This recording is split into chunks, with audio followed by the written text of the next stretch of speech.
primeiro lugar, quero disculpar a alcaldesa da Rúa, que está indisposta e non nos pudo acompañar hoxe. Bueno, está o teniente alcalde José Vicente, e tamén agradecer a presencia do delegado da Xunta en Ourense e, por suposto, a Cesario Pardal, que é o presidente do Clúster Turismo de Galicia, co que traballamos conxuntamente en prácticamente todas as iniciativas que ponemos en marcha, e neste caso, nomeadamente no enoturismo. Hai unha importante aposta por desenvolver o enoturismo e penso que esta iniciativa, esta actuación na adega Joaquín Rebolledo, pois é un exemplo, por unha parte, de bo uso dos fondos Next Generation e, por outra, de ver con perspectiva o desenvolvemento do enoturismo. Me gusta decir que prácticamente en breve vai ser máis rendible levar a cabo accións de enoturismo con visitantes que están dispostos a pagar por experiencias que a veces vender viño directamente. É un complemento ideal para as economías das adegas e tamén da restauración e dos establecementos, e, polo tanto,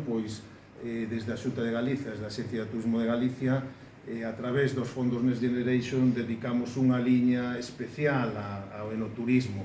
Por unha parte, a través dos PSTDs, en Valdeorras existe un, que é o de a ruta do viño milenaria, que consta de 1,5 millón de euros de investimento, pero tamén a través de axudas directas a adegas e establecementos turísticos para que se introduzcan no enoturismo como fonte importante para atraer visitantes ao territorio e tamén como unha fonte complementaria de ingresos. Nese sentido, temos que falar desta liña de axudas para que as adegas e os restaurantes se poñan en contacto para ofrecer experiencias que poidan atraer visitantes. Son 5 millóns de euros, dos que 1.700.000 se están investindo na provincia de Ourense, e en Valdeorras aproximadamente contamos con un investimento de uns 400.000 euros. Ademais, temos ahora en marcha unhas liñas para mobilidade sostible, que son 4 millóns de euros, e eu aproveito aos representantes que estades aquí, tanto da ruta do viño de Valdeorras como do Consello Regulador e mesmo as adegas, que vos animedes a solicitar estas axudas que fundamentalmente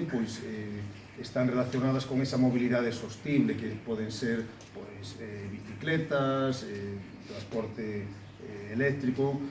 para cumplir co uso dos fondos Next Generation, que, como sabedes moitos, rematan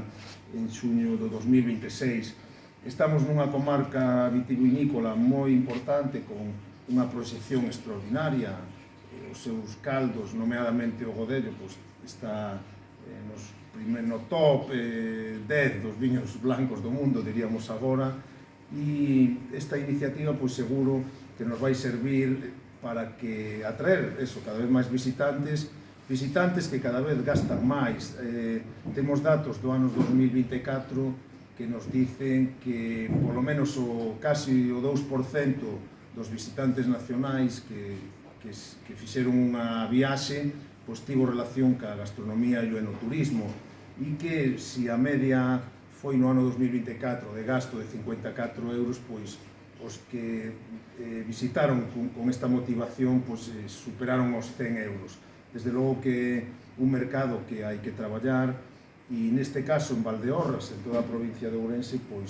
hai que ter en conta que hai 4 das 5 DOs que teñen presencia, que teñen viños en Galicia acollidos. Polo tanto, creemos que é moi importante, tanto no plano da promoción a través dos PSTDs e da estructuración, como por parte da xeración de produto e dunha estructura que nos permita competir con outros territorios en España que nos levan un pouco de vantaxe. Non diría moita, como pode ser Ribera del Duero ou mesmo Rioja. Creo que con estes fondos, co apoio da Xunta e tamén co apoio do Clúster Turismo de Galicia, no ano 2026 nos poderemos situar entre os territorios máis importantes para a práctica do turismo en Galicia.